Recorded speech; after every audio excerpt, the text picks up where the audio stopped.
Hi there, it's Jamie with an Oregon Cottage, and I thought I would just go through my flexible planner with you. So how I use the flexible planner, which I think is the most flexible planner out there today. I kind of designed it to be, the most flexible and to be a combo of bullet journaling and traditional planner. I love the bullet journaling concept. I don't like recreating the pages over and over again. So this is what I came up with, the flexible planner. I've been using it for a couple of years now, and I'm going to show you kind of how I use it and how it changes from day to day, week to week, month to month.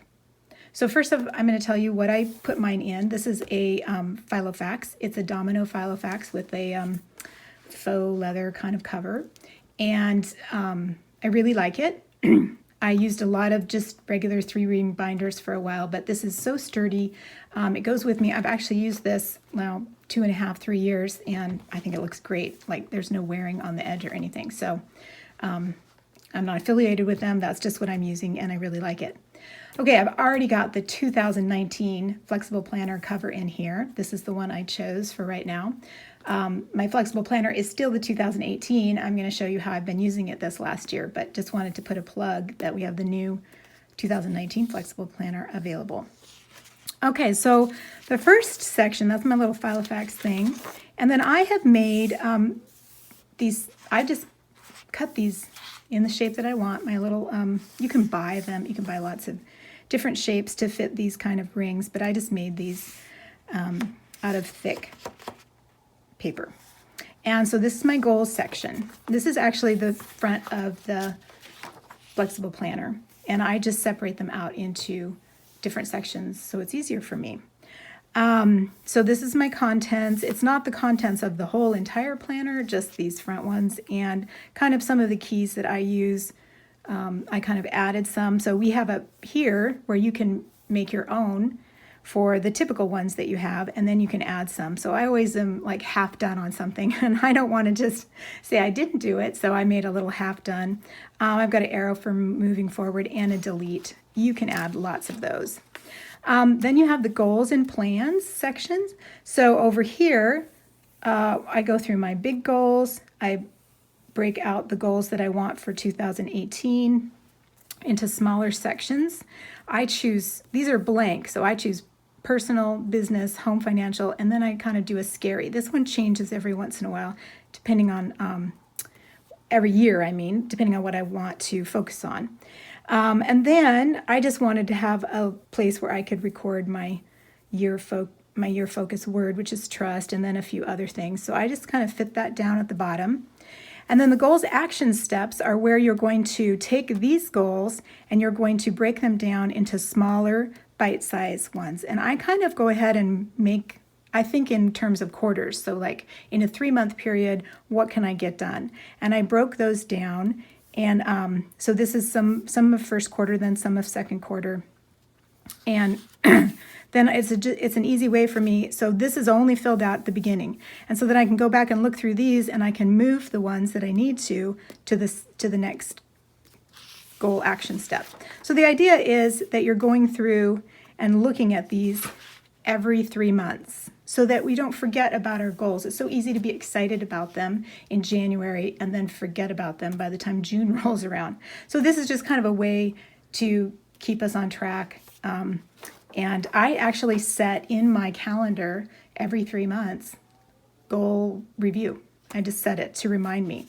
So that's a way that you can do that. And then each time the quarter, I figure out what I've done or need to forward and what I haven't done, and then I put that in the next one.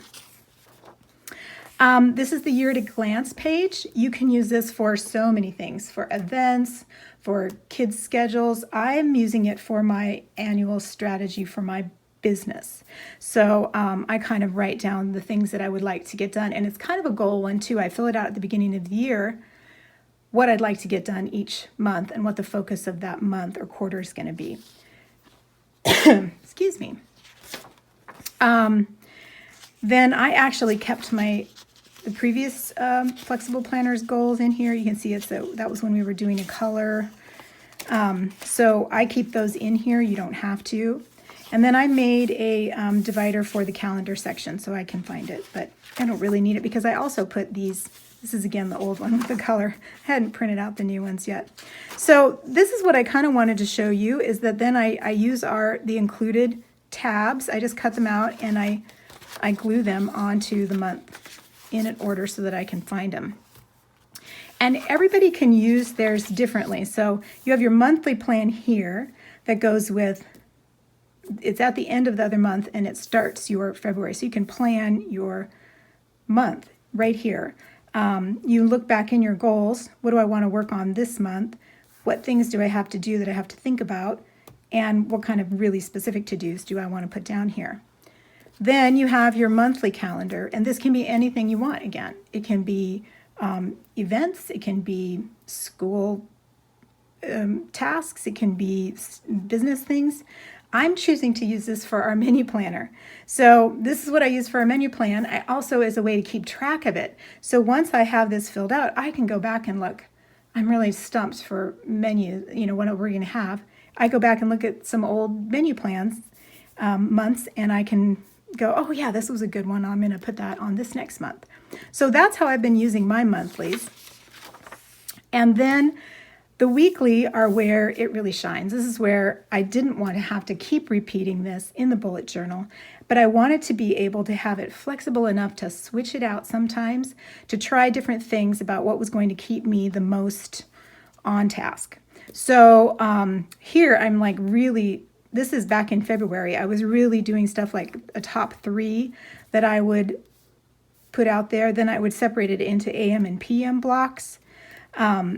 I love having the goals and tasks. I really think about these. If I get nothing else done during the week, I want to try to get these done. And I love the gratitude section because it really does help me to remember something. I usually don't do it till the end of the week, but I look back and I think back and it gives me just that little bit of gratefulness that helps me not focus so much on myself all the time. So this really worked for a while. I did this for a while. I want to show you. Sometimes I put stickers on there. Sometimes I don't. I fill it out differently each time. I should have had this marked so I wasn't going. So for a number of months, I did it this way, where I separated into morning, evening. Then you can see where I got, what month is this? Oh, June. Yes, June was crazy. June, we were starting on our foundation. We had a lot of outdoor stuff going on. We were trying to get the garden, and I just needed to move it to times during the day. What am I going to get done during each time? Like, how much is it going to take me? And so I started doing times during the day. And this, again, kind of helped organize me to figure out what exactly I was going to do each day. So that was in the summertime, and I did that for a few months. See what I mean about flexible? It starts to be really flexible. Then I just went to a more of a checklist in July and August, where I just started listing the things that I needed to get done, because we really were not doing a whole lot at home. Like, we had a lot of things to do.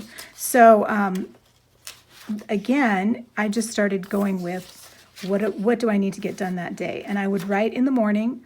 I usually take some time in the morning, write up all the things I want to get done, and then I go through and work on that. As the year progressed, I think I kind of stuck with using the list method, and then I would use different color pens. I really like these fine liner pens. I've mentioned them a couple times on the blog. They come in a bunch of different colors, and I can just choose different colors to be like appointments, things that I need to get to, just highlight things. So I like adding the colors every now and then, but mostly I use this, which is also my other favorite pen. It's a Pentel RSVP. It is my favorite pen. I don't know why, but it just writes really well and I like it. So I think I pretty much stuck with, for the rest of this year, up until I'm recording this, which is the beginning of December, I am going with just the list and then using colors to highlight the different things that I want to do. This is something I wanted to highlight because we leave this page blank so that you can add any kind of artwork or quote or different thing that you find that you want to add to it. And that was from a reader who used this, and she loved it for this, and so I thought it was a great idea. So I found this quote from C.S. Lewis, and I added that to my October page. And you can see sometimes I don't fill out the monthly plans. Like I'm just being honest here and sharing like what exactly how I use my flexible planner. Sometimes I fill them out, sometimes I don't. But the one thing I always do want to keep focus on is my goals. So I want to look back at my goals and at least fill out the quarterly and be thinking about these goals that I want to do and how to fit them in to the days. So I am actually working on them. So this is working for me now, and this is how it's going. You can see that sometimes I don't really need it. If we're flying, I don't fill out a bunch of stuff there. Sometimes I don't get everything checked off. It really is flexible. It's here for me, and I'm hoping it's here for you. It's going to be the thing that's going to get you over that hump of not accomplishing the things that you want to, but yet not being a slave to it. So that is that. And then this is my favorite part, the list part. This is what I loved about bullet journaling. Everything is kept in this. I don't have Post-it notes everywhere. I have lists. Well, I do still have some Post-it notes. As I say that, then I pull up the Post-it notes. These are just some notes that I took in other things. I'm not sure if I want to keep them, so I've kept them on here. So I have my list index and the page numbers. As I add lists, I just add to this index. Because it's like this, I just switch these to my new plan. Like I don't have to, which is the other thing about the bullet journal. When you finished the book, the journaling book, which was typically not spiral bound, you had to hand transfer all your pages over that you wanted to keep. That was never going to happen in my world. So I can just take these out, and if I'm done with them, but otherwise I'm just adding my new flexible planner to my list that I already have. So I have 15-minute meal ideas. I have some blog structure. I kind of have an ideal day. Things I'd like to get done before 2018. Oh, that was an old one. That was last year. I had a meeting about the blog and email, and I put that on here. I have a food log for a while, future planner ideas, set goals, just lots of things, handmade gift ideas. You can put whatever you want in here. You can put your books read, movies to watch, meals that you like, favorite kid quotes, you name it. The list is another place where it really shines. I've also added, because this Filoflex is big and also flexible, I've added a couple of other sections because it helps me, and I have a section for projects. And then I've added a section for house and trying to keep our plans and dreams for our house separate. So there it is. That is how I use my flexible planner. And I hope this has helped you and given you some inspiration about how you could use your flexible planner. And it's on sale at anoregoncottage.com.